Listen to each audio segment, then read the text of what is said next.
Welcome to the Microdosing for Healing podcast. I'm your host, Casey Garrett, and together we'll be discovering and learning from inspiring voices of healers, medicine keepers, and visionaries. Every episode, we'll explore the world of health, vibrant wellness, and natural medicine for a new era of human society. Welcome to today's episode. All right. Hello and welcome, everybody. Thank you so much for being with us today. So there are not three greater people that I would love to wrap up this year and open up the next year with than these three women that you're going to meet today. Lynda Samphire, Sarah Hope, and Carmen Silva are three of my most cherished colleagues in this space. So I'm really grateful to them for being with us today. I'm super excited for all of you to meet them, for those of you who are meeting them for the first time. And we thought it would be fun to focus this episode on how we can create a container to really optimize and help our microdosing practices flourish. So much attention is given to, the mental health and the medical frameworks now of introducing these substances into our lives, when really those of us who've been working with these medicines with people for many years now really know it's a co-creative relationship that we're establishing. There are so many things that we can bring to the practice to really, really help us start off in the best way possible. So I'm really excited to talk with you more about the subject today. To start off, I'd love to introduce Sarah Hope to start off. So to share a little bit about Sarah is a nature-connected coach, retreat leader, and ceremonialist. She has been coaching, leading rites of passage, and guiding for the last decade. She's the founder of Slow Medicine Community, where she offers courses on trauma-informed plant medicine, ceremony, and rites of passage. She leads retreats for spiritual and cultural exploration in sacred spaces in Oaxaca, Mexico, and in the forests of Colorado. She has studied with guides and medicine women in Oaxaca and central Mexico, and holds degrees in psychology, Spanish, and education, as well as training in nature-connected coaching, Gestalt therapy, parts work, and a wide variety of entheogenic and earth-based traditions. Welcome, Sarah. I'd love to start off with you in talking about how we can create a container in our everyday lives and how this will inform our greater experience when we're introducing earth medicines to our lives for the first time.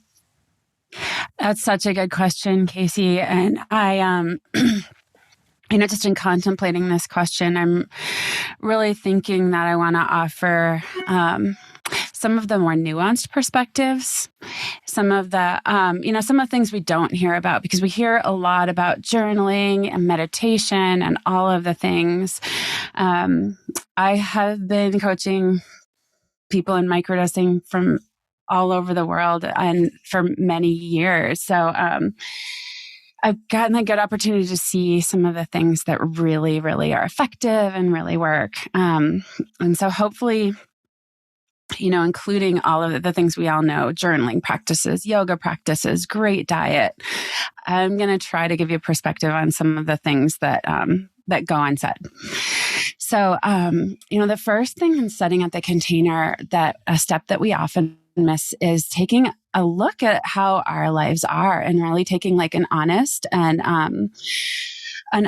real and comprehensive view of our circumstances that bring us to microdosing, and how did our life become the way that it is, what feels out of balance, and then just being able to not only look at what's wrong with that, but look at what's right. Look what's right with our coping skills, and then how can we start to take and transform some of those things into a life that feels really balanced, really authentic, and really works. So I think that's one piece and I would just call that zooming out, perspective, taking a bird's eye view of life and circumstances, even going so far as looking into generational and ancestral trauma.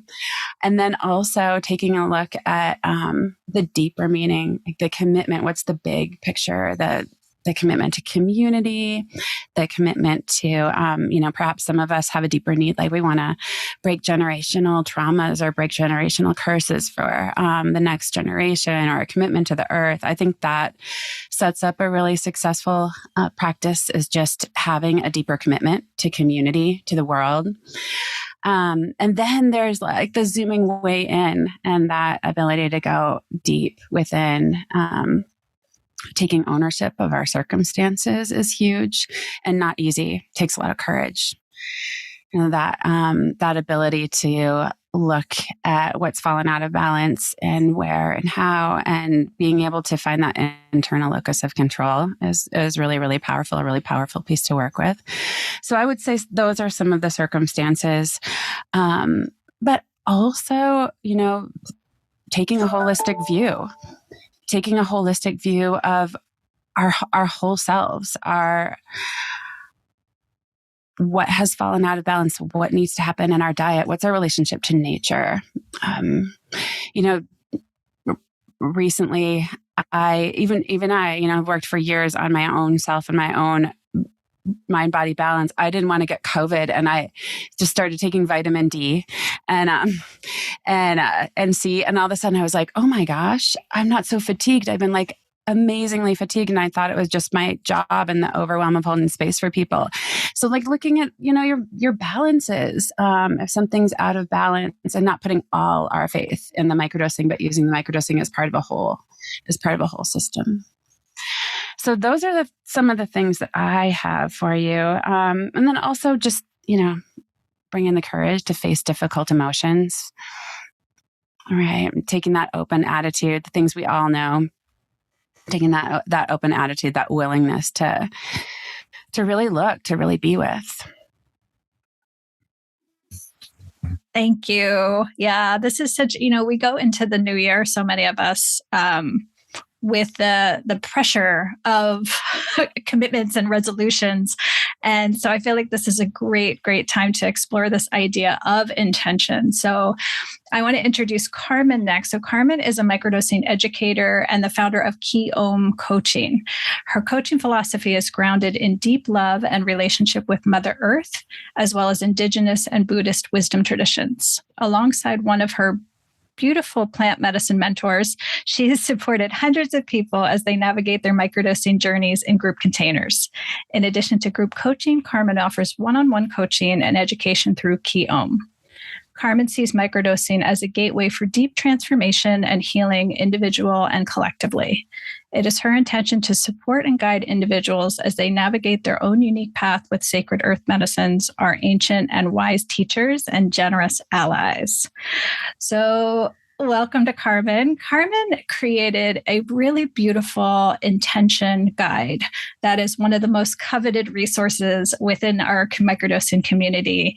And one of the things people often say is it's something they cherish over, they keep coming back to over and over again. So the way that you open up your practice and the rituals you establish become so much more than just the medicine piece of the practice. So I'd love to turn it over to Carmen and talk about some of how you approach intention setting, how you bring ritual to your life, and maybe some of the things that you've seen clients really thrive with in terms of setting intentions. Casey, thank you so much for that question and for giving rise to this really foundational aspect of medicine practice, any medicine practice, whether we're microdosing or macrodosing, or whether we're actively engaged in the process of working medicines or taking breaks, right? Intentionality, foundational. So I would begin by saying that, there's two powerful aspects to intentionality and intention setting. One is it shows these medicines, these sacred plant allies, that we're coming here not just casually, not by accident. We're coming here with clarity. We're coming here as fully as we possibly can to engage in what Sarah was talking about, that relationship. This is a relational medicine.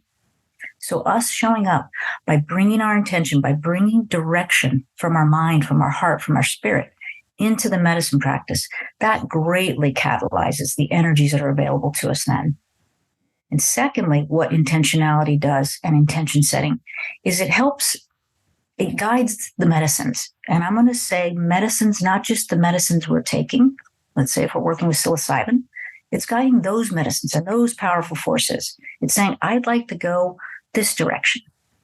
But it's also guiding the medicines within us, right? This is what we're cultivating. Ultimately, we're our own best guide. And with intentionality, we start to lean into that. We start to gain access as to what that might look like. Now, I know for myself, when I first started my medicine practice, I really struggled with intention and setting an intention. I've heard the term over and over. I know the definition, but I couldn't access it because I think working with medicines is a very different type of intentionality. And I think it's something not to be overlooked. So I know when I work with my clients, that's where we start. Even before they start to work with the medicines, directly, we're really cultivating that. And how do we do that? There's no one way. There's no right or wrong way. It's each individual taking some time, putting their energy into reflection, reflecting on why they're here, and then going deeper and deeper, going below the surface. Why am I really here? Who will this benefit other than me? Will it benefit my family? Will it benefit my community? Will it benefit the greater humanity? Will it benefit nature? Who will it benefit? What will it look like 3 weeks from now? What would I like it to look like? I'm practicing with these medicines where, again, we're pointing our attention a certain way. Where am I trying to go? And then from some of this reflection, we start to really get a sense of, okay, this is really why I'm here. And then another question I work with my clients is, well, what's in the way of that happening for you? Because that is another way of getting underneath what kind of intention you really want to bring to this. So we go through some questions. We sit with them for a while. It may be through journaling. It may be through going into nature. It may be bringing it into dreams. And I know one of our beautiful speakers today is going to talk a lot about that, which is wonderful. So there's many access points into setting intentions. And I think one of the most important things to remember with intentions is it's not about the words. It's not about you having that little phrase. And it's not about being rigid with it or grasping onto it. It's about, believe it or not, you want to focus on arriving at it, but you also want to just hold it loosely. Give the medicines room to unfold. We have no idea where they could go. There's so much power in our medicine and the medicine we're working with. Hold it loosely. Let it unfold. Follow it. Try not to lead it too much. It's a human thing. I know we want to lead a lot, but the more we can try and follow, I think that is quite beneficial. Let's see if there's anything else. The other thing I found very helpful for myself and my clients is to keep your intentionality alive throughout your practice, right? Breathe that into your day. Breathe that into your medicine as you take it. Connect with it energetically. Again, it's not about the words. It's about the energy. It's drawing upon. And like I said, it's a pillar. It's a pillar that I continue to work with and dance with. It changes and moves and morphs throughout my practice. And it really grounds it. It really grounds it. So again, something I encourage people never to overlook, to really spend the time there. Yeah. Beautiful. Thank you so much. I am going to turn over to Lynda now. So Lynda Samphire is an experienced transformational coach, a teacher, and intuitive healer with over 15 years of experience in the healing arts. Her fascination with the mystical, energy patterns, and the potential of humanity has been a lifelong journey. Through her own deep exploration, Lynda has developed a profound connection to herself and is now devoted to helping others achieve the same. Her offerings are dedicated to assisting others with transformation, expansion, and healing. Lynda's gifts are more than just a skill, rather a calling, an innate ability to intuitively guide others on their healing journey by holding sacred space for her clients to explore their inner light and begin the healing process. Lynda's approach and expertise lies with a variety of modalities and includes microdosing and integration support, dream work, breath work, frequency, and meditation. Her simple yet powerful techniques explore and expand resistance within the body, bringing about a synergy between inner wisdom and highest potential. Lynda, I am so excited to talk with you about the preparation and intention with mindset. So, when it comes to working with your clients with expectation, shadows, frustrations, blocks, disappointments, or the quote unquote, not what you expected results when it comes to microdosing practice, I'd love for you to share a little bit more about this and approaching these things. Yeah, thank you, Casey, for that question. So important, right? And first of all, our mindset, do we have the space for exploration? Have we created the space in our lives for exploration where we're not going into, this is going to fix me? This is a journey. And so is our life chaotic? Do we need to make room for this? Because it's going to take some time. I know myself going into it, I had to really invest in self, right? Yeah. So then when we begin it, we might have read, we might have heard from, oh, well, this happened to me and this happened to me. It becomes a very individual, very personal experience. And it might be that, oh, nothing's happening. It's been a day and I haven't felt anything. So, yeah.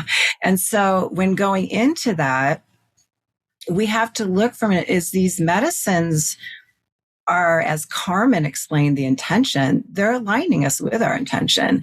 However, if we're experiencing disappointment, is it disappointment that we need to redefine in our lives? Are we seeing that? Is that what we're needing to work through in order to move closer to that intention? So I really ask people to look at the nothingness, because the nothingness is something as we're sitting in there, and then to remain unattached. As humans, yes, we are attached to something. We want it to be something that's going to happen.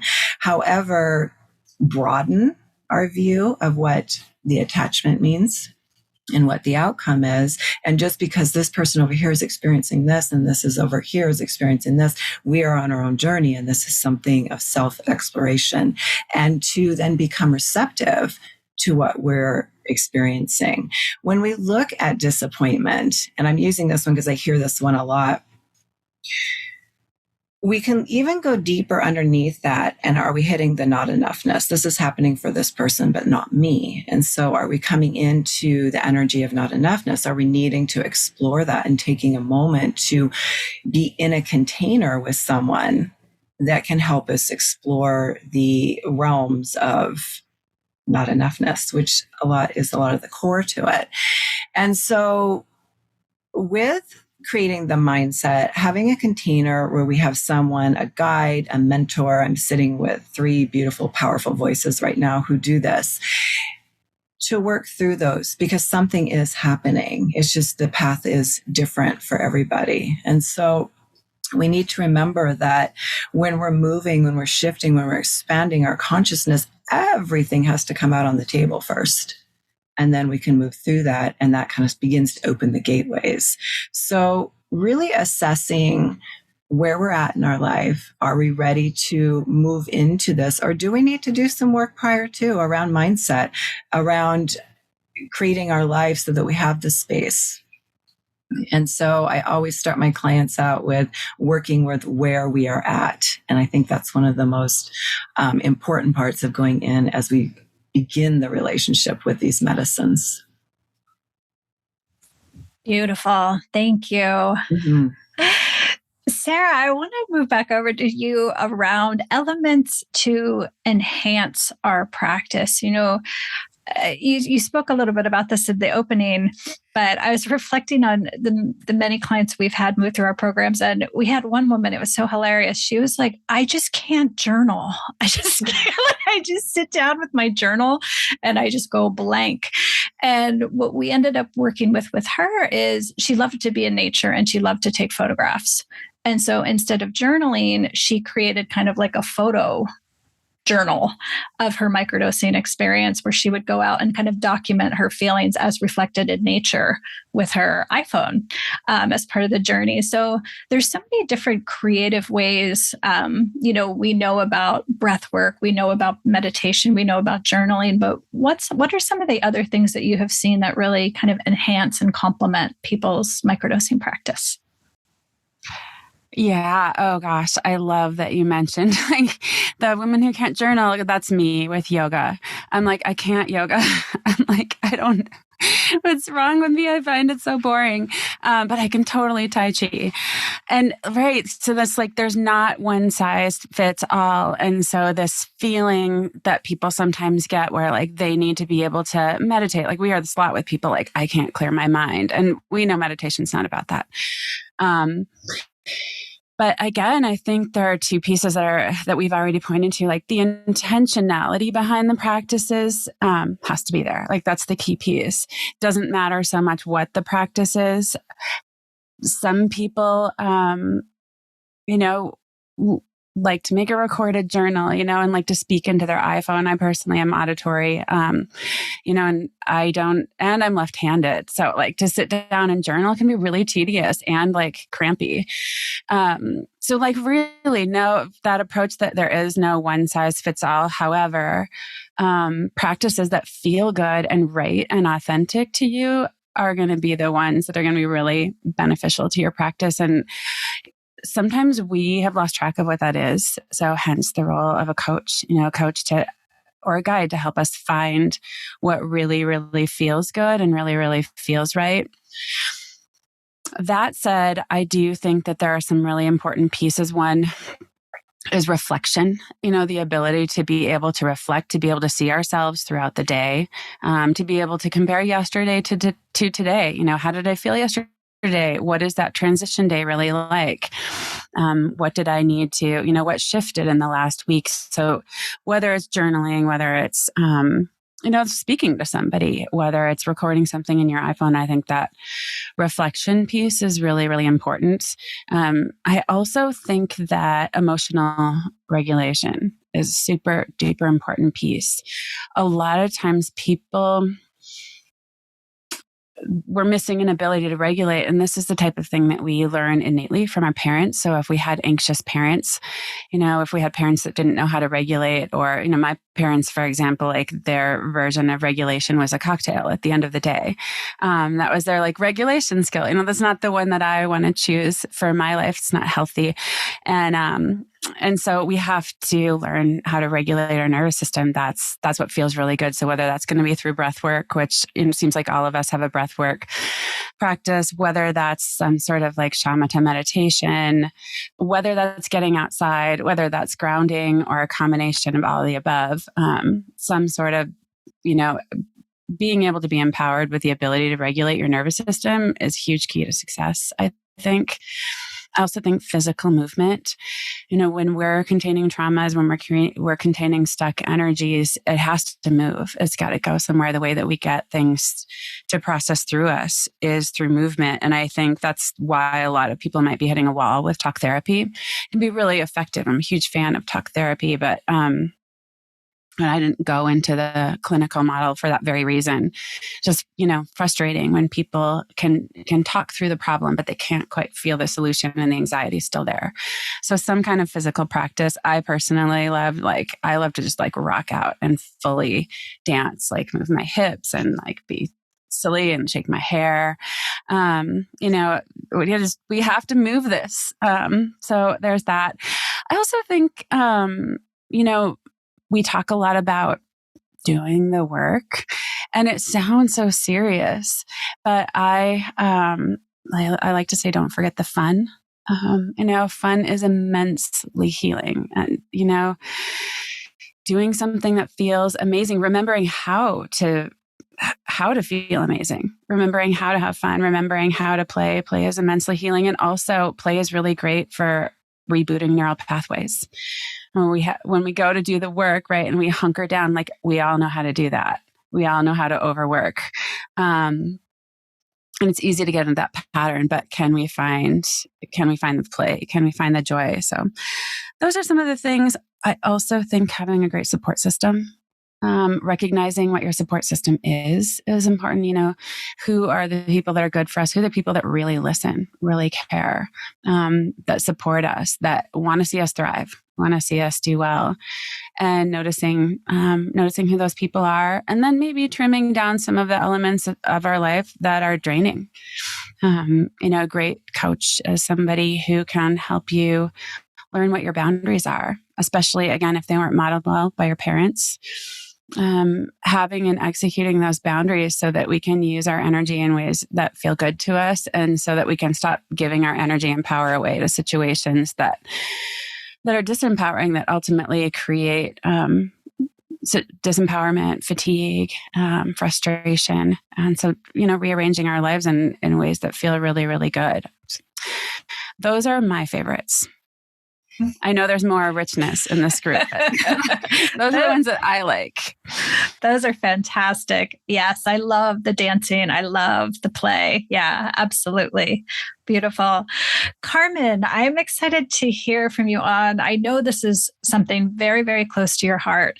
A lot of people, especially lately, we're seeing people who are really coming to microdosing practice saying that they're being called. They're like, something in my bones is calling me. Something from the earth is calling me. And it's this deep wish to reconnect with nature in a really physical way that's calling people. So there's so many ways that we can frame and set the container for our microdosing practice that reflect indigeneity, reflect reciprocity, reflect that connection with nature and ritual. So I'd love for you to talk about this. I know it's one of your favorite, most passionate subjects. And yeah. Such a big topic, such a beautiful topic, right? That we can spend the rest of our lives living into, exploring. And thank you again for that question. So I would start with, you know, viewing our practice, remembering that this practice is a gift. It is a gift that has been given to us by the earth, that billions of years ago started creating these intelligent beings called fungi. Billions of years ago, they were some of the first life on this planet. They've been evolving ever since. And we all know there's all kinds of mushrooms out there.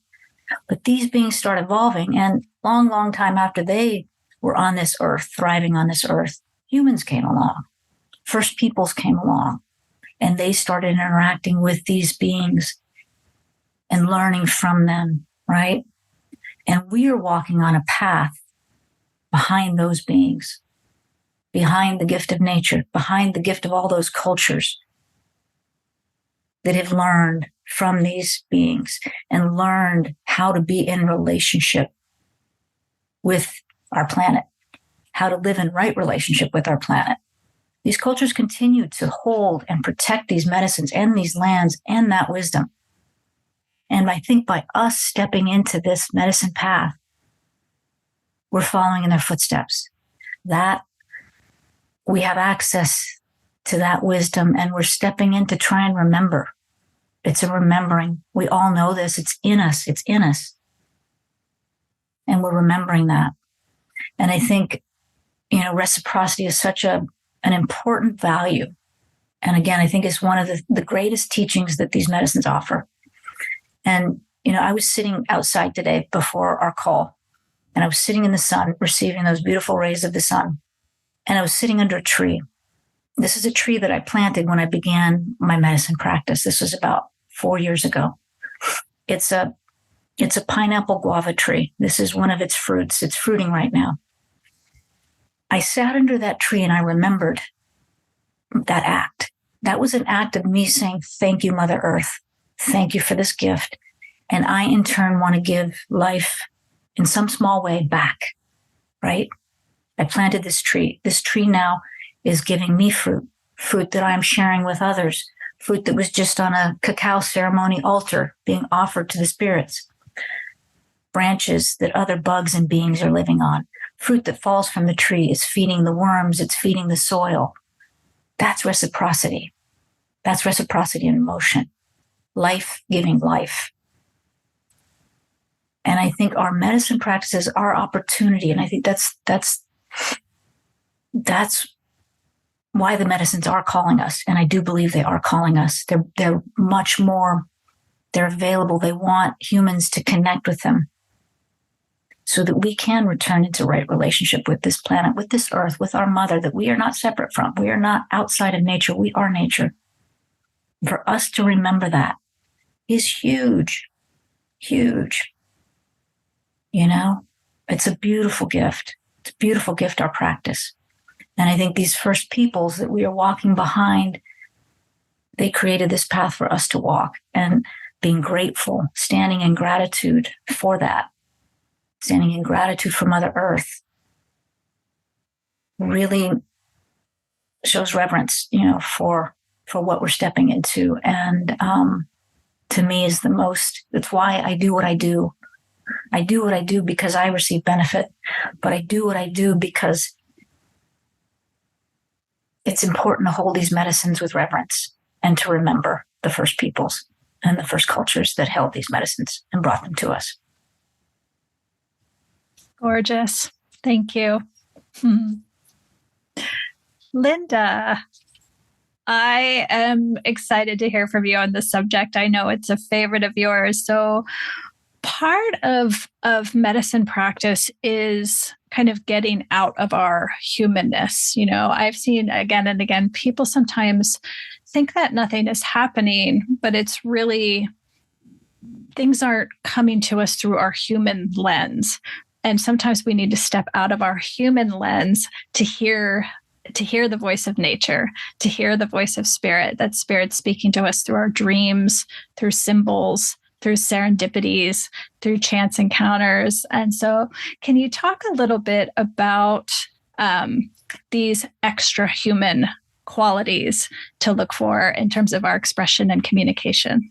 Yeah, one of my favorite. I just love this topic. So thank you for this question. Really a deep area of my work lies here. And when we begin our medicine practice, our channels of communications begin to open up, those lines of communications, and they really show up to us in symbols. And it was Carl Jung who was so brilliant. There's two paths to the realms of the soul, to the unconscious, and that is the imagination and dreams, right? And so as we begin to work through these self-imposed limitations, and we begin to open up our channels so that divine wisdom is flowing through us, we begin to realize that we are the extension of nature. So maybe we're seeing an abundance of hummingbirds showing up as symbols, right? I did. And then all of a sudden we have a group of mushrooms growing in our backyard. Were they there before? Probably. We just were not open to it. And so it begins opening and expanding our consciousness. So when we go into the imagination, which we're told, as well as our dreams, we're growing up, it's just your imagination. Oh, it's your dreams. We disconnect from this. And it really is a direct connection to our soul, our divine wisdom. And so our thoughts are a form of the imagination speaking to us, right? It is our soul speaking to us. Maybe we have thought of a person and then they call, or we have a great new idea and then we start seeing it everywhere. And so, as Carl Jung said, nothing is made up in the imagination. It's all coming from the unconscious, the realms of the soul. The dreams bring us symbols as well. And the language of the soul is symbolic language, right? It's coming in symbols. So we need to learn to read this. That's our part that we delve into. You know, what I see a hummingbird in my waking life, there's nature. What does the hummingbird represent in my dreams? And maybe they are coming in and moving and shifting through. So as we explore and communicate with the inner realms of our soul, we open up expanded consciousness, and this begins to show up. Life begins to flow easier. We begin softening into it rather than gripping onto life. and we learn to trust in ourselves. Our intuition comes in, and it's always going to come into these forms of symbols. And it's these medicines, I feel, are guiding us to these two paths, the imagination, the dreams, to open those gateways up for us so that we have a deeper knowing, a deeper knowledge of going inner self. And then that brings out empathy, kindness, and compassion, and comes out in a collective form. I could go on about this. I won't, because it's really one of my favorite topics. And there's so much deeper and more to it. But yes, it's a beautiful way to heal. And why not heal while you sleep, right? Why not do the work while you're sleeping? And then, yeah, right? Love it. Love it. Yes. Thank you so much. Yeah. Yeah. Sarah, I have come to see in working with people, there's certain qualities when I first connect with someone who is interested in microdosing practice, qualities in people that the mushrooms just absolutely love. And when I feel this in someone, I get so excited. So some of the things that I have seen are humility, gratitude, people who kind of carry a sense of gratefulness just in their heart, just moving through their everyday life.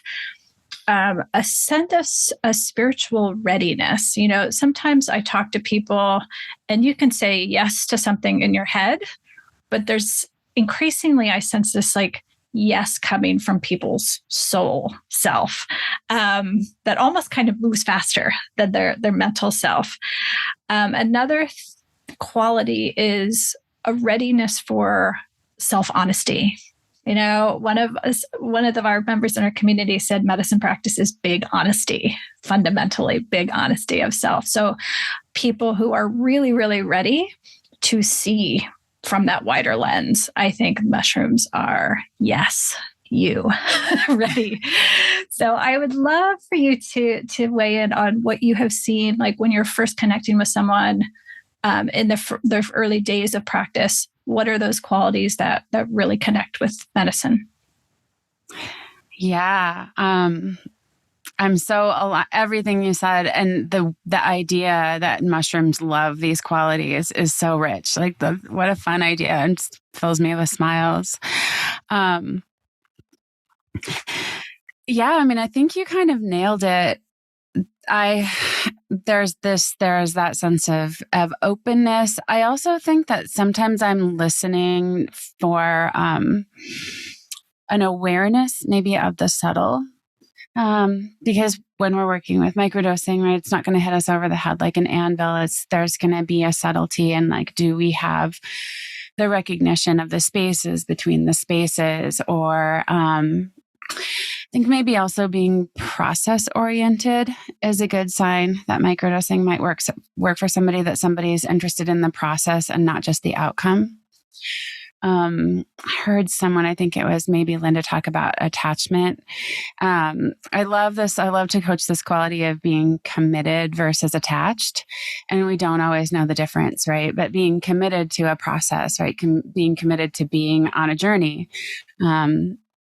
Maybe there's going to be anger involved in the journey. Maybe there's going to be some surprises about parts of ourselves or roles that we have in some of the dysfunction in our lives that are going to be super uncomfortable. So being process oriented rather than outcome oriented, I think, is a big one. Some surprising things that I've seen recently is people really thriving when they when people, like couples, and couples take on a microdosing practice together, and they can reflect to each other like, oh, I noticed you're holding my hand more, or I noticed you were a lot more patient with me, or this is a gem from my own life, but like, I noticed we're doing the dishes together. Things like that. I love that. And I've, had the chance to work with some unique types of relationships, not necessarily couples, but like a mother and a daughter, who wanted to work together, work on their relationship through microdosing. And they were really successful, with it because of, less reactivity. Leaders, leaders who really genuinely want to become more benevolent leaders that are committed to, culture, a beautiful company culture or, community culture tend to do well when they're really, really willing to, to look within. I also find that people who, I've seen amazing results, and I don't really know why yet, but I really love working with people on the spectrum, on the autism spectrum. And there have been some just profound results. Like some of the people who have reported the most profound effects to me were people who were neurodivergent. I love working with neurodivergent people, identified people. Something about that is a beautiful, like, I feel like mushrooms love neurodivergence. They love biodiversity and they love neurodivergence. So, I think there's that too. What else? Moms with young kids, experiencing less reactivity. I'm someone who waited till my kids were like almost grown, even though I knew the whole time about plant medicine practice. I knew from the time my kids were really young, but I was so, concerned about stigma and the possibility of losing them, that I thought lost that beautiful thing that I witnessed in mothers who, get to get on the ground and play and be present with their kids, that feel less reactive, that are actually able to repattern some of their own childhood trauma through being a great parent, including their own inner child in that parenting container. So yeah, I think mushrooms, like the universe, they favor the risk takers, the brave, the bold, the creative, the playful. Love it. Thank you so much. Carmen, I'd love to turn it to you to talk about something I know you and I both really share, which is really holding the medicines as something we earn. We earn our relationship with the medicine and really apprentice ourselves to the medicine path, versus an entitlement, an assumption that everybody is entitled to it, everybody is ready for it. We've really seen that everybody comes in at their own starting point and evolves in their own path and process. So I'd love for you to talk about clients you may have seen that aren't quite yet ready to start a medicine practice. And if you're not quite ready for whatever reason, what are some of the other things that you can start laying the foundation prior to beginning the actual practice later? Yes. I'd love to speak to this question. So what I've seen, I'll speak for myself first. I came to microdosing, and I was working with antidepressants. I was struggling a great deal with a lot of emotional dysregulation and perimenopause, and just it was rough and bumpy. So I had gone on antidepressants. I chose to wait to start microdosing with psychoactive mushrooms until I had weaned myself and tapered off those medicines. Now, what I chose to do is I still worked with mushrooms. I still worked with my intention. I still worked in that process that we're all talking about, of really engaging with the medicines, even before I was working with the psilocybin. And that was quite helpful. I've had other patients do the same thing. I have a young man that I was working with, and we gave it a very slow on-ramp. He was struggling with a lot of emotional dysregulation. And so we slowly and steadily kind of built up with nootropic mushrooms. We experimented a little bit with cannabis as well to help him with his anxiety. And also one of my favorite medicines that I've also worked with the whole time, and I am currently enjoying a beautiful cup of right now, is Mama Cacao. She has been a powerful ally. And a lot of times I'll start my coaching, my one-on-one coaching containers with my clients, and we'll be sharing a cup of cacao. And that I find is a beautiful heart opener. We just kind of relax and we ease in, and we find our hearts, and we communicate from there. So that can be a powerful and wonderful ally in these circumstances. And I do think, your question is really important in that find the time that is right for you. You know, there's no need to rush. These medicines are there. Ground yourself. Look at your environment, like Sarah was talking about, really do an assessment. Your practice is yours to make. So tune into your body, tune into your spirit. What are you ready for? And like I think Sarah was talking about, also resources. What is the pool of resources around you? You know, whether it be a therapist or community, family. How much time, how much spaciousness do you have to be alone, to be in nature, to journal, to do yoga, to move, to all those things, to look at all of that stuff. And again, those can be powerful ways of preparing yourself for the microdosing experience. And again, coming to it as this special event, you know, and really being ready to engage, not kind of complacently like, oh, I'm here. Yeah, I'll take the pill, take it 5 days a week and then 2 days off. It's like, no, I'm going to really fully participate, you know? And that's the tough thing with microdosing. It's like, how do we do that over a sustained period of time, right? You know, sometimes when we do the larger doses, we have a beautiful container of 1 day. But with microdosing, we're doing this for several weeks, maybe even several months. How do we keep that active? I think I got off the topic there, but yes, there are other allies, other plant medicines that can support us in preparing for our microdosing and that can also walk alongside of us as we do this. One other medicine I will bring up that is a nice one that works well with psilocybin is Blue Lotus. I've been working with that one as well, another heart opener.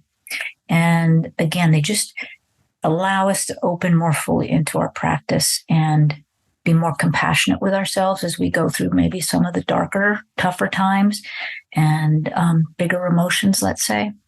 So, yeah. Beautiful. Thank you so much. Lynda, I'm excited to talk with you about this next topic. This has come up so much recently. You know, compared to several years ago where the problem was getting any information, now there's almost too much information and people go on Google and they go down this rabbit hole of psychedelics and medicine world and all these different medicines.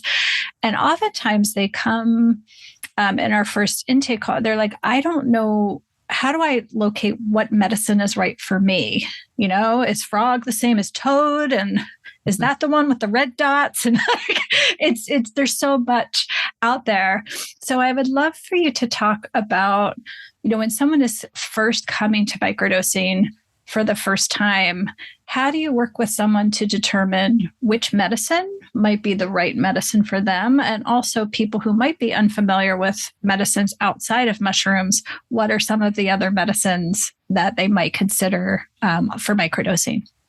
Yeah, great question. Thanks, Casey. First of all, I approach all my medicine work from a feminine approach, so more lighter. And when I'm first speaking with someone, and I work with five different medicines mainly, and Amanita, psilocybin, 5-MeO, Wachuma, and LSD. And so how to determine, so if we look at Amanita, different than all the other psychedelics where we're working with the GABA receptors, and the GABA receptors help soothe our nervous system, right? The neurotransmitters, and Amanita with the mescamol in it replicates these neurotransmitters. So when our neurons are overfiring, when our nervous system is frenetic, we can really soothe the nervous system, anxiety, fears. So if someone's coming to me, they even have fear around microdosing, I might start them with that. If they're not ready, as psilocybin will kind of look at our stuff, knocking on the doors, ready to open, right? All this stuff inside we want to look at.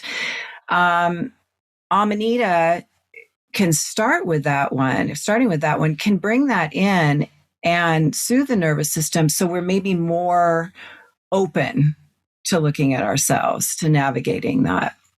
On the other hand, if we're really looking to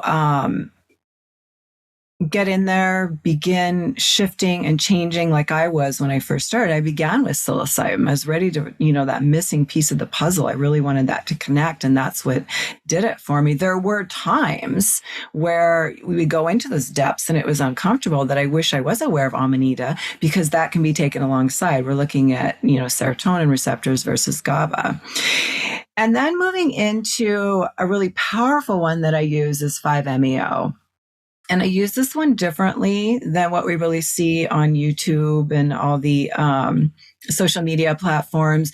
I'm coming at it and developing it from a microdosing perspective. And it's not the same protocol. It's not 5 on, 2 off. And the thing that we need to know with 5-MeO, it's instant acting. You're going to feel it, but it's going to come in working with trauma, working with and moving resistance in the body. And I feel that someone really going into this has to already have some type of spiritual practice in place, some type, maybe already a microdosing practice, but really have these skills and these coping mechanisms, because it's going to come up pretty quickly and move through it. But it's also going to create this beautiful sense of embodiment, this flow of vitality and strength and freedom running through our bodies and connecting so that we live in the flow of life, right? With Wachuma and San Pedro, that one, grandfather wisdom, is such a beautiful connection to earth. I don't usually start people on this one. I will if they maybe have come through a huge ayahuasca journey and everything's no integration and things are just kind of discombobulated, to start creating boundaries, to connect back to the earth, to connect back to our own wisdom. And then using with LSD, that one, I always thought of LSD as that Silicon Valley, right? Really getting out, really, if we're really introvert coming out. I don't work with that one too much, but it does bring that forward. I tend to get a lot done on that, using that medicine.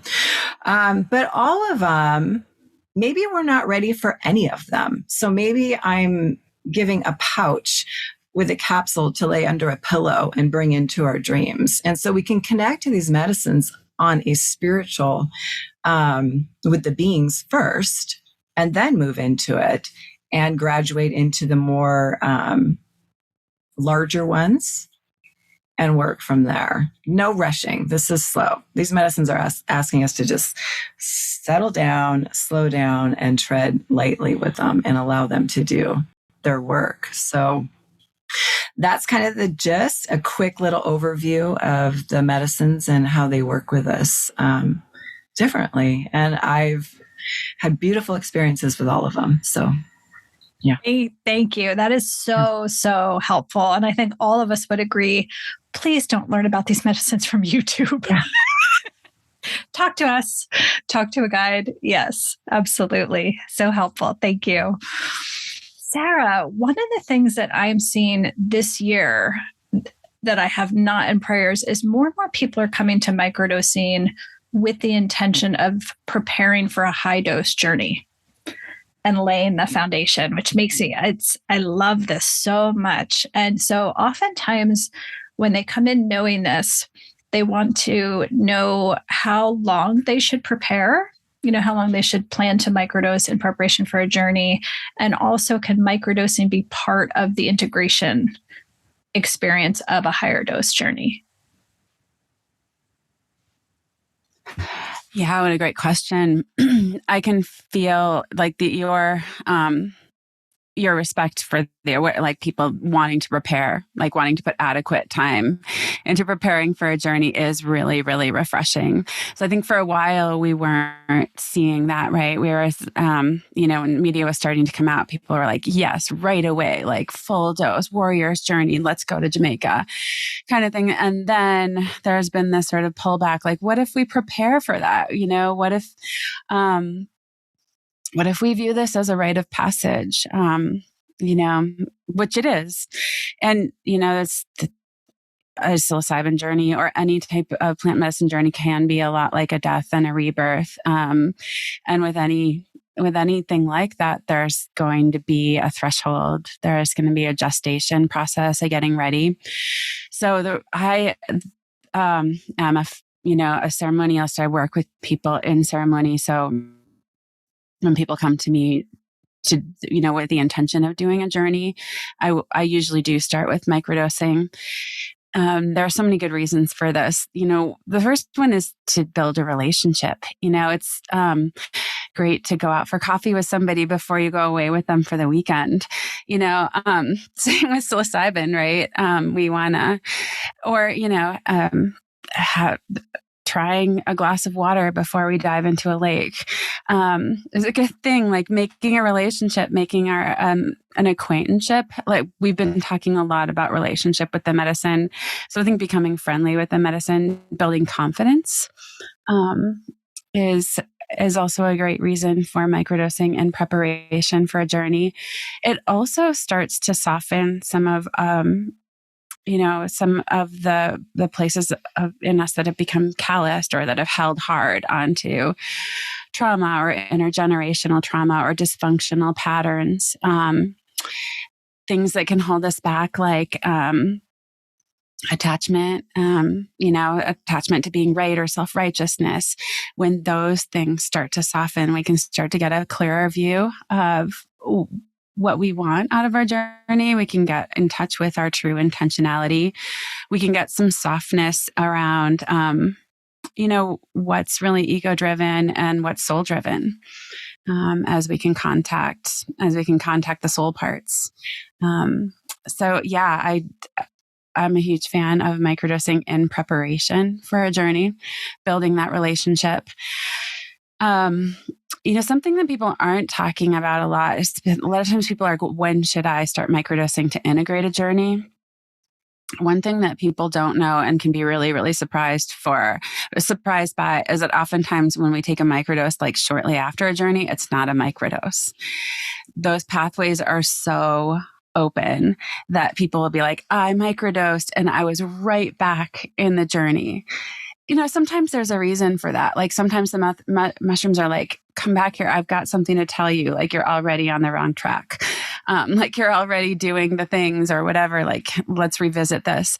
But most of the time we need to wait. Those synapses, they're like, it's so fresh and so new. It's better to work with emotional regulation, better to work with breath work, work with coaching, spending time in nature, making adjustments before we dive right back into a microdosing practice. But after about, a month to 3 weeks is a good time to maybe revisit microdosing.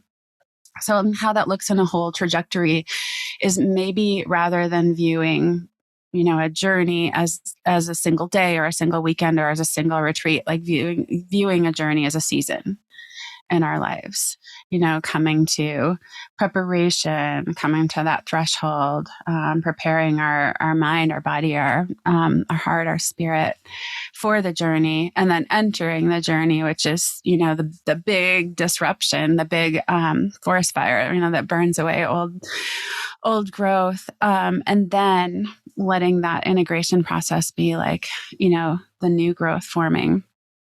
I will say that a lot of people, especially the more that we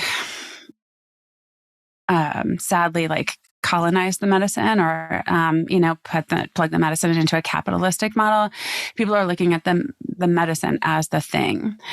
To me, I think that the medicine journey is a disruptive process. Like it's a disruption of the status quo of the, of the patterning that we've built up. But it's really like the regrowth process, just like something in nature, something that like disrupts the old patterns, the old patterning. Most of the work happens in integration. So I like to try to prime people for like, we're going to go to work on this material you got in the journey in your integration process. And then how can we weave microdosing in a way that's going to support that new growth? Super helpful. Thank you. Carmen, I'd love to speak a little bit on one of your other passions, which is youth, younger people, teens, young adults coming to practice. In our community, the age range is quite vast. We've had people from 19 to 91 in our community. And so when it comes to working with medicines versus a young adult versus being in our elder years, I'd love for you to speak to some of the differences and things that you might want to take into account as far as age might be concerned. Yeah. So yes, one of my passions is working with young adults. I have many friends that have children in that age range, and I've gotten to know these beautiful beings, right? And just enjoy their life force, their vitality, and also see that they're struggling. Many are struggling, as we all are. I mean, the world is very noisy. There's a great deal of turbulence happening, right? As the earth and humanity are evolving. We're in a powerful, powerful moment. And I know myself and other people my age, and we have a lot of resources to help us through that. And still we're struggling. Then I look at these young people that I love so much, and they don't have that support, right? We're holding them close up to 18, and then like, okay, you're off to college. Goodbye. Good luck. This is your life now.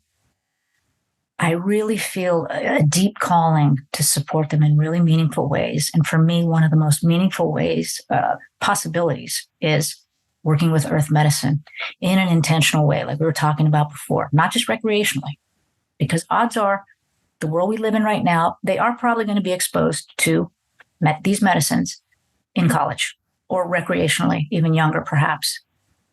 What if we could bring them to it intentionally, with reverence, with grace, holding them close so that they can move through the things they need to. They can see the world is so much bigger than the way they're seeing it now, so that they can feel the love that we've all felt in many of our medicine experiences, right? And that connection, that deeper sense of relationship. What if young people could experience that at that age, at that liminal time in their life? Holy cow. Sign me up. I want to see that world. I want to see that world, and I want to celebrate these young people feeling loved and supported deeply by the earth, by these medicines, by the guides that may introduce these medicines to them. It's been a gift. It has been an honor to do that with the young people I've worked with. Such an honor. And I'll also say before I excuse me, I'll also say before I hand it over is that the protocols and practices of microdosing, they don't vary by age. They really don't. They just vary, pure and simple. Every person going to be different. But again, I would say that the possibilities at this stage in life are really pretty remarkable. It's like, imagine, like you plant a garden, right? You put the seed in. Right at that moment where the seed is kind of breaking the ground, starting to sprout, that's where I feel like that young adulthood is. They're just starting to really kind of see the light, rooting down, rooting up. Medicines can powerfully support them at that time. I've seen amazing things happen. It's so beautiful to watch. Gorgeous. Thank you. Lynda, I would love to hear, all of us here have had personally profound experiences, gifts, and benefits from microdosing and medicine practice. I would love for you, each of you, to share just some of the things that have meant the most to you that you have been gifted by this practice. Yeah, thank you for that question. Yeah, what a journey it's been. I began my own medicine practice 3 years ago, and completely 360. Life to me makes sense now. And I think that was huge for me. And even the senseless makes sense. Yeah. And one of the things, as we know, I teach is coming into the imagination, working with dreams. That has just imploded. So that was a difficult one for me to really like, okay, oh, the imagination is real. This is how we create. And so my manifestations are quick showing up. I laugh more. I have more fun. If a stress does come through, I have the mechanism to move it. The anxiety that was inside of me is not there anymore. It's that nervous system has repatterned itself to, not that I don't get nervous getting on, a busy freeway, but it settles itself back down as it's meant to do. And so those low levels of depression are not coming in. And it's just enjoying life now, looking at it as I'm here for this human experience and I've softened into it. And I have and am developing this complete trust in myself, which I imagine will be an ongoing journey because we are infinite, right? So it just keeps on going. So those are, and I could go on about that. I've had, my gifts that have come forward that I was not attached to. I have the gift of light language that showed up, and that was not something I was out there searching for, even knew what it was. So, all those coming through, it feels like, it's just a connection that is in the heart, right? It just really is connected here. And my empathy, my compassion, my kindness has just exploded. So, and it's put me on my path and my purpose. Beautiful. Clarity. Yeah. Thank you. Mm-hmm. Sarah, how about you? My intersection with plant medicine was like such a profound life changer. It's interesting because my intersection with plant medicine, and when I learned about healing and plant medicine was like 15 years before I actually had a ceremony. I waited such a long time, and I knew it was there. But I happened to be a Spanish tutor for a adult professional, like a psychiatrist, and he was learning Spanish from me to go to Peru to study with these curanderos, and I learned so much more from him. Like, he learned some verbs and some conversation skills, but like what he was sharing, I was like, what? Like this, it was like the thing that I was always waiting to hear. And even like the mere knowledge or the mere idea. I grew up with a father who was in medical school, who was a physician. And so just the mere idea of people healing in this way was so profound to me that even just that conversation changed my life. But it wasn't until I became physically sick. And it was like it was a spiritual emergency. It was a spiritual, emotional sickness, and circumstance based. My mom had a stroke and moved in with us. My children, their biological father died, and I was taking care of them through their grief. And then meanwhile, I was a high school teacher, like working a really stressful job and responsible for, the financial well-being of my family, my mother, and I was so overwhelmed. And, despite being a healthy eater and doing all the things, drinking enough water, taking like gobs of supplements, I was not okay. And I went to I went to just see like what my allopathic options were. And it was such a trap. That I had that voice in the back of my head, like, we're here, we're waiting when you're ready. And, we're here to help you. And, then someone invited me to a ceremony, and my first ceremony, like I entered into medicine, I feel like I like closed my eyes for a few minutes. Somebody was playing like a handpan or something. And all of a sudden, like the air started to dance and I looked around and there were no strangers. And like the earth was no longer a stranger. She was like my mother. She always had been. And the plants were like, here you are. It's time. And I had to teach for a year after that, knowing even in that first ceremony that like my life needed to be different. And it was, I was going to dedicate my life to helping people find their way back to earth and back to authenticity in the body. But I still, I went back to work that year, which was a really painful gift. I could see how I had become a part of the machine,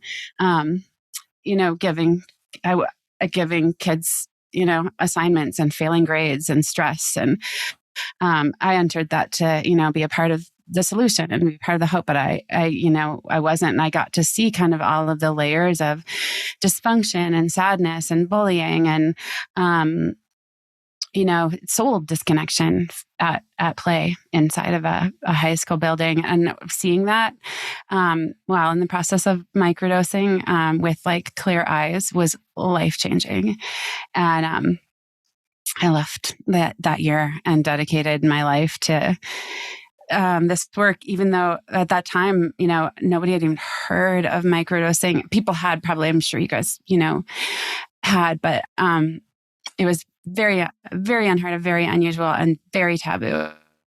And I was in my kitchen. I was doing things. I was like reading articles, and but also just changing through that dedication, healing myself, healing all of the layers of inauthenticity, and like being allowed to be. And yeah, that was almost a decade ago, and I wouldn't trade it in for anything. It was immensely painful, immensely beautiful and heart opening. And, my life is in community and in communion with the plants and with the earth. And, it's a beautiful life. I wouldn't have it any other way. I'm so grateful to the plants for like bringing me home. I love it so much. The revolution begins with women doing strange things in the kitchen. It's so ancient, right? Like, of course, I'm doing strange things in the kitchen, coming up with revelations, and passing it on to my community, like my ancestors. Beautiful. Thank you. Carmen, how about you? Well, I'm just still delighting in those last comments and just the deliciousness of this conversation. And I'll say that is one of the gifts I've received during this process. I have, and you've heard me say this before, Casey, I've fallen in love again with human beings. I think I still had some human beings I loved, but I see such wisdom, intelligence, integrity, strength in the people that I'm working with, in the communities I'm doing integration with. It's blown my mind. I've sat with very wise teachers, Buddhist teachers, scholars, various forms of intelligence and traditions of intelligence. And in these conversations where people are absolutely raw from their medicine experience, the things they say, the wisdom they come to is mind-blowing. I mean, mind-blowing. Beautiful. Just like in this conversation, I'm hearing Sarah, I'm hearing Lynda, I'm hearing you, Casey.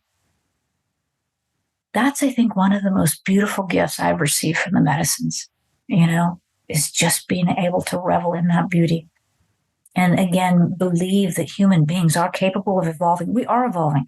This is evolution right here. This is evolution. We're becoming kinder, wiser, more gentle, more compassionate beings. And I will say that I also have received tremendous benefit from these medicines, in the sense that I was in a really dark place a few years ago, and losing all hope and just not sure how to find my ground. And these medicines helped me get to some really root things that I don't think I'd have ever gotten to. They were hidden. I had buried them. I was really good at burying them. They were deep down. I think I would have probably lived my life without looking at those things and dealing with them. They'd have kept me playing small. The medicines gave me access and they gave me strength. They gave me support. They gave me allyship. They gave me community. They helped me find community like this. You know, they helped me return to the natural world more. And I'm grateful. You know, was it easy? Heck no. Yeah, I'll just say that. No, it wasn't easy, but I'm so grateful for that process. Joyful, painful, delightful, solitary, in community, all of it. I'm grateful for that.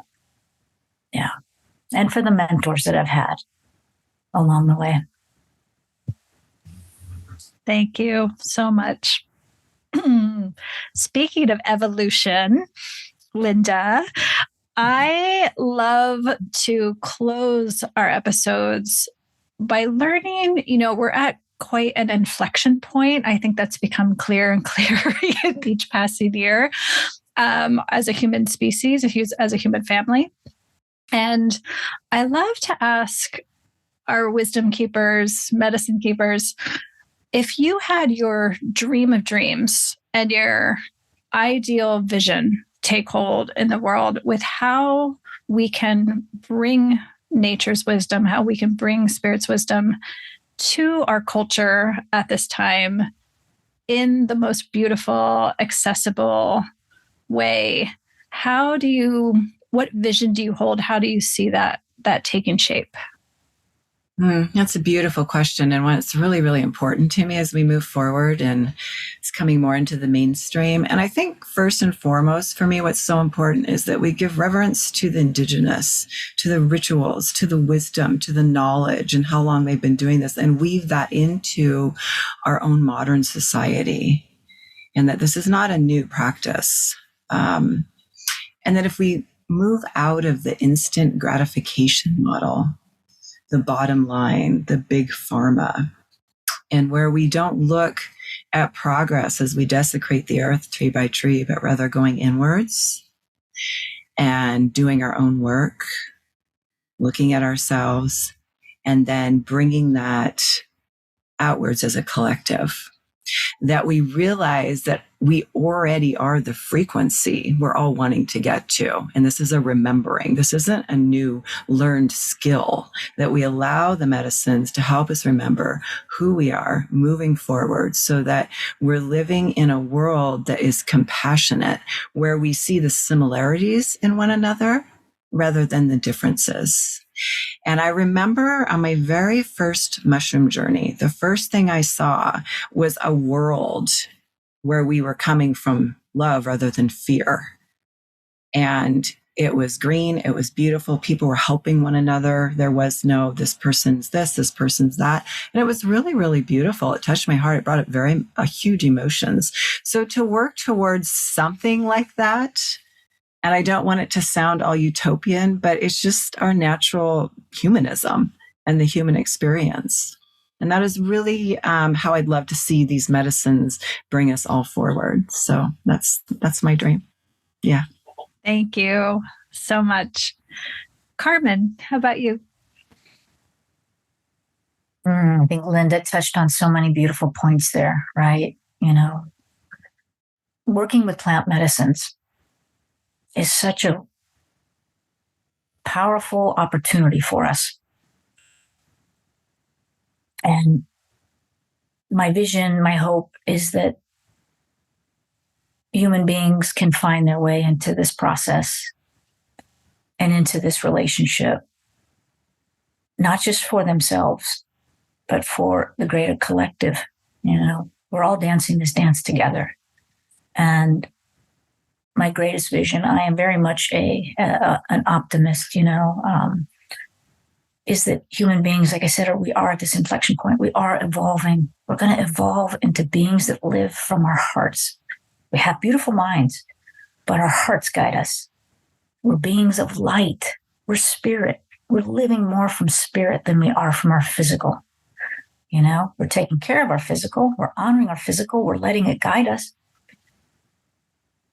but we're radiating love and radiating light into this world. Living from that. Fear is like, oh yeah, I remember that thing about fear. Remember how it used to control our culture and our politics? That's the world I want to live in, where that's a remembrance. That's the past. Yeah. Love it. Thank you. Sarah, how about you? The first thing that comes to mind is like the power back to the people. You know, in so many ways, microdosing, working with earth medicines, it's a way to take our power back, right? Our health back, our way of navigating our consciousness back from the systems. And I think just one of the most beautiful gifts of the gray area that earth medicines have been in for this like last 40 years, really, is that so much wisdom and, and community has been growing in the underground, and mushrooms themselves, they grow underground. Like it's a beautiful thing. We can't expect to really like build this massive tower of like, this is where everybody must go and this is what everybody must do to be well. Like we've found so much diversity in that, which is the power of the people. And I think that's part of the intention of earth medicines, is to bring us back to this conversation. Like this is our teacher plan says that's how we converse with Gaia. That's how we make a relationship with our mother. And some of them contain wisdom from the stars as well. So, our star family, our cosmic family, that great mystery, those are also contained in the plants. So that's the ability to be able to remember. We really can't be the same. Like we really can't go back from this point back to the blindness, back to dark ages, or back to living in the ego. Most of us know at this point how bad that feels and how much sickness it creates, right? And so like we really can only move forward and flourish with this knowledge. Also just that here in the here in the colonized world, that we can learn and listen and do things respectfully, right? That we don't make the same mistakes that we've made in the past by, taking spirituality and sequestering it in the church and, making its access through, a select few individuals. I don't think anybody will stand for that, even though like some people are trying. My hope is that like through our hearts and through our love and respect for one another, and through our love and respect for for our brothers and sisters, for the First Nations, that we can learn to use this medicine wisely so that we can grow, so that we can heal. My teachers say that our use of this medicine and our going to Oaxaca is a bridge, and that they saw it coming, that they saw that it would be coming in some, in the form of us coming to them for wisdom and working on our ancestral trauma, and that builds a bridge between cultures. And I don't really think we can stop it. It's like what we all want. I don't think there's any stopping it. I just think that by having these conversations and having these conversations and listening to one another and growing from what we hear from one another, we're on the journey. Like it's already begun. Beautiful. Thank you all so much for sharing today. I just want to take a second. These three women, I hold so much honor and respect and deep, deep love for all three of you. So I'm so happy to, step into a new year with the three of you. I hope everybody listening is leaving feeling hopeful and inspired, and your faith in medicine, in nature, and in humanity is a little bit restored. So thank you for being with us today. Thank the three of you for being with us, and we'll see you again in a couple weeks. Thank you for listening to today's episode of the Microdosing for Healing podcast. Are you ready to take the next step? Please visit us at microdosingforhealing.com to access our free Microdosing 101 workshop. In it, you'll learn more about our diverse community, our supportive group programs, and discover if earth medicine practice might be right for you. See you in the next episode.